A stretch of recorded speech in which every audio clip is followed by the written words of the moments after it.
को बनाता है, कभी परवेज राय को, अब तरीके इंसाफ में आगे हमारे से भी राब्ते हैं, हमारे कई लोगों से राब्ते हैं, वो हमने नहीं लिया तो उधर चला गया। तो ये सियासी जमात तब्दील करना वाले तब्दील करने के मुतरादिफ होता है। हमने तो कभी जिंदगी में नहीं की, इसी जमात में पैदा हुए, इसी में आंख बंद होनी है। तो ये वो लोग हैं जो मफाद परस्त हैं, जिन्होंने सारी उम्र मफाद की सियासत की है। तो ये मुझे 3 साल का ऐसे बयान दिया कि जी 3 साल के लिए तार हमने बंद कर दिया। अल्लाह का फजल चाहिए, मुश्किल तरीन दौर था, 8-10 घंटे में बेल हो गई। तो अच्छे बुरे वक्त आते हैं, अगर हम अच्छी तंजीम बना जाएं और आपस में एक चीज़ तय कर लें कि हमने आगे कैसे चलना है, तो फिर इससे जमातें भी मजबूत होती हैं, और जब जमातें मजबूत होती हैं पाकिस्तान मजबूत होता है। तो मैं चाहूँगा कि इस पर मजीद नशिस्तें भी हम करें, और अगर ग्रुप्स में आप मेरे पास इस्लामाबाद भी आएँ, वहाँ पे भी हम इन मीटिंग्स को जारी रखें। और आपको ये यकीन दहानी कराता हूँ कि हमारी बड़े क्लियर अहदाफ है ज़िंदगी के अंदर, जिसके साथ खड़े हैं, फिर आखिरी हद तक, आखिरी दम तक खड़े हैं। और जो हो सके फिर उसके लिए आखिरी हद तक जाते हैं।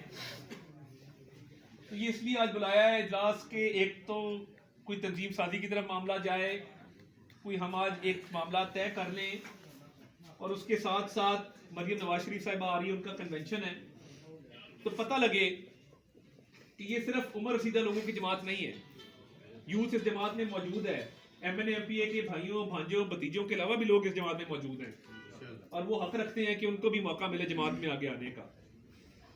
वो पंजाबी कहते हैं 17 बतरा गया बंदा, वो 70 तो बाद ना, गोरे ने भी 60 साल, गोरे ने जी रिटायरमेंट दी एज रखी 60 साल रखी, किसी वजह तो रखी सी। ते साडा हुण देखो ना, मतलब तुहाडी 70% ऑलमोस्ट पॉपुलेशन जिहड़ी है यूथ से मुश्तमिल है। ते जमात दे विच भी नजर आए ना कि यूथ को मौका मिले है। और मैं तो जमात को कहा है कि आप हर लेवल पे, और ये मेहरबानी है मरीम नवाज शरीफ साहब ने आके यूथ कोऑर्डिनेटर्स अपॉइंट किए हैं, यूथ के लोगों को आगे लेके चलिए हैं। तो मैं भी चाहता हूँ कि यूथ कोऑर्डिनेटर्स अपॉइंट हो, और यूथ कोऑर्डिनेटर सरकारी दफ्तर में भी जाए तो उसको पता हो कि जी ये यूथ कोऑर्डिनेटर है, तेरा भाई मेरा भाई, अता भाई, अता भाई। ये कोई आया तो इसका काम करना है, इसको इज्जत देनी है, इसको कुर्सी में बैठने का कहना है, इसको चाय की प्याली पिलानी है। तो ये एक नजरिया है, ये एक सोच है। इस पे मजीद नशिस्तें भी करेंगे, छोटे ग्रुप्स में भी करेंगे। तो अभी फिलहाल मकसद जुम्मे को इंशाल्लाह 3 तारीख को 2 बजे हमने इकट्ठे होना है, और 4 बजे वहाँ पे कन्वेंशन है। तो उस कन्वेंशन में हम नजर आए खड़े हुए, और आखिर तक उस कन्वेंशन में रहे और सुने कि वो क्या बात करती है, क्योंकि अब इलेक्शन की भी तैयारी है, और इस मुनाफिक और झूठे खान को एक्सपोज करने का भी मरला आ चुका है।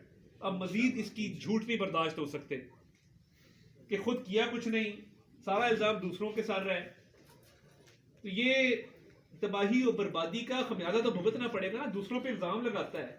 खाना काबा के मॉडल वाली घड़ी दुनिया में एक है, मोहम्मद बिन सलमान जो सऊदी वली अहद हैं, वो जब आए वो स्पेशल घड़ी बनवाई थी उन्होंने, 1 अरब से ऊपर मालियत की वो घड़ी है। चले मान लिया महंगी घड़ी है, बेचने का इसका दिल आ गया, ललचा आ गया, यार खाना काबा बना हुआ, उस पर बात रियासत मदीना की करता है, और उसको ब्लैक मार्केट में बेच दिया। बड़ी इस काम के लिए बड़ी, मतलब बंदा क्या कहे, बड़ी बेशर्मी चाहिए कि खाना काबा के मॉडल वाली घड़ी आप बेचते हैं। मुतोशा खाना का केस अलग चल रहा है, उसमें जवाब देने को ये तैयार नहीं है, पर्दे जुर्म है दुनिया नहीं तैयार इस काम के लिए। और हम अगर इस जमात में खड़े हैं तो एक नजरिए और एक सोच के तहत खड़े हैं, किसी मफाद के तहत नहीं खड़े, किसी लालच तमा के तहत नहीं खड़े। और आज भी ये रियासत का मलबा उठाया, ये किसी ने मुश्किल फैसले करने हैं, IMF के पास ये गया था, हम तो नहीं गए थे, इसने मुआहदे किए थे, इसने कहा था मैं खुदकुशी कर लूंगा, IMF के पास नहीं जाऊंगा, जिद में जाना पड़ गया। अल्लाह करे कोई खुदकुशी ना करे, मगर ये कर लेता तो शायद हालात बेहतर हो जाते। IMF के पास भी गया है, मुल्क को रुसवा भी कराया है, फिर कहा जी मैं वर्ल्ड कप जीत के आ रहा हूँ अमेरिका से, इसको हार डाले गए। वो वर्ल्ड कप क्या जीत के आया, 6 महीने बाद कश्मीर हमारे से चला गया, उसको स्टेट टेरिटरी इंडिया ने डिक्लेयर कर दिया, ये मिर्जे तरले करता रह गया। बड़के मरवा लो, धमकियां दिलवा दो, ये बड़ा अच्छा लगता है, कोई बड़के मार रहा हो ना, हमारा इलाका ऐसे दलेर लोगों को पसंद करते हैं, मगर ये दलेर है नहीं, ये सिर्फ बड़के मारता है।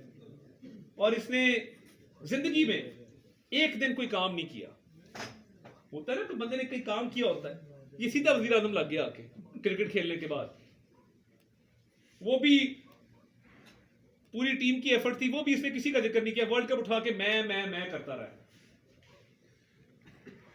तो इसलिए अब मुनज़्ज़म होने की जरूरत है, मजबूती की जरूरत है, दिलेरी की जरूरत है। अगला इलेक्शन लड़ाई से लड़ा जाएगा, गली मोहल्लों में, सड़कों पे, चौकों चौराहों में इनका मुकाबला करना पड़ेगा यूथियों का। इनमें भी जो कैटेगरीज है, यूथिया थोड़ी कम बीमारी है, इमरान उससे बड़ी बीमारी है। तो ये इन बीमारियों की तशखीस और इसका इलाज हमारे पास है और करेंगे इलाज इसका इंशाअल्लाह। तो इसलिए इस मुल्क के लिए जमात की खातिर, क़यादत की खातिर हम अपने आप को मुनज़्ज़म करके इस मामले में निकले। और इनकी मुनाफ़क़त देखें, अब ये जो जेल भरो है, दिन में जेल भरो है, रात को डूब मरो है। तो आपने देखा क्या हुआ है, शाह महमूद कुरैशी साहब को प्रिजन वैन में डाल के लेके गए, बेटा जमानत लेके पहुंच गया।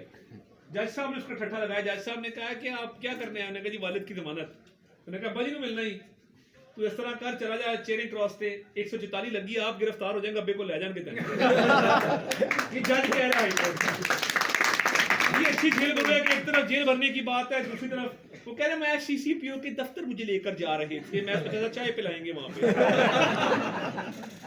आप इनकी ज़हनी हालत देखें ना, गिरफ्तारी दे रहे हैं और कह रहे हैं हमें सीसीपीओ के दफ्तर लेके जाएंगे। कह रहे हैं सर अलामती गिरफ्तारी है। अलामती गिरफ्तारी है, तस्वीर खींचेंगे, विक्ट्री होगी, खान साहब शाबाश देंगे।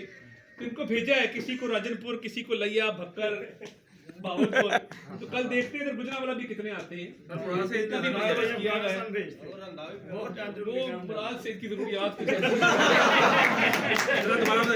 वो नहीं जा सकता, उसका काम मुश्किल है। उसने भी देखे ना क्या बड़क मारी।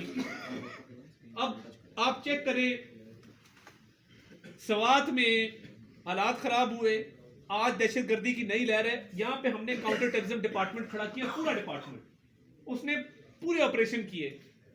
इन्होंने 10 साल दहशतगर्दी का मुकाबला नहीं किया, सिर्फ बढ़के वो 400 अरब डॉलर आएगा, मुंह पे मारेगा।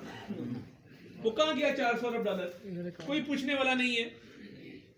तो ये मुनाफिकत की सियासत, झूठ की सियासत, फरेब और मकर की सियासत का मुकाबला करने का टाइम है, खड़े होने का टाइम है। तो ये टीम एक बिल्ड करें, उस दिन जलसे में भी शरीक हों, कन्वेंशन में।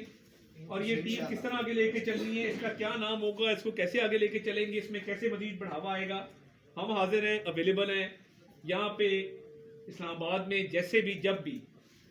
और आपको इंशाल्लाह एम्पावर करेंगे हर मामले में। जो भी आपकी डिमांड्स हैं उस पर भी बैठ के बात हो सकती है कि क्या क्या चीज़ें की जा सकती हैं आपको मजीद तकवीत देने के लिए। तो मेरी इतनी बात थी, और मैं खुल के बात करने का आदी हूँ और खुल की बात करनी चाहिए। और ये नहीं होना चाहिए कि बंदा अंदर और बात करे, बाहर और बात करे, क्योंकि हमने देखा है ये मुनाफिकत की सियासत ज़्यादा देर चलती नहीं है कि आप लोगों में आके आंसू बहाएं और जमात की मुखलसी में बात करें और अंदर से लोगों को मना करें कि जलसे पे क्या करना जाके। तो ये अब टाइम आ गया है कि 100 गाड़ी लाने वाले को और 2 गाड़ियां लाने वाले को बराबर नहीं जमात रखेगी। ये भी और ये भी टाइम खत्म हो गया है कि किसी की काफिला आ रहा और आप अपनी गाड़ी आगे लगा के ऊपर चढ़ के मिट्टी के निशान बना दे। ये नहीं होने देंगे। जो जितनी मेहनत करेगा उसको उतना सिला मिलेगा। और ये पार्टी के अंदर भी आवाज उठाएंगे, ये हमारा पार्टी पे हक है, ये जमहूरी पार्टी है, ये आवाजें सुननी पड़ेगी और ये आवाजें उठेंगी तो इनका जवाब भी देना होगा। ये नहीं हो सकता कि एक वन साइडेड ट्रैफिक चले और चंद लोग पार्टी को हाईजैक करके बैठ जाएं। मेरे खिलाफ बहुत दुनिया है और इकट्ठे हो जाते हैं, अपने अपने मफाद को 6-7 उठ के जाते हैं, जाके बातें करते हैं।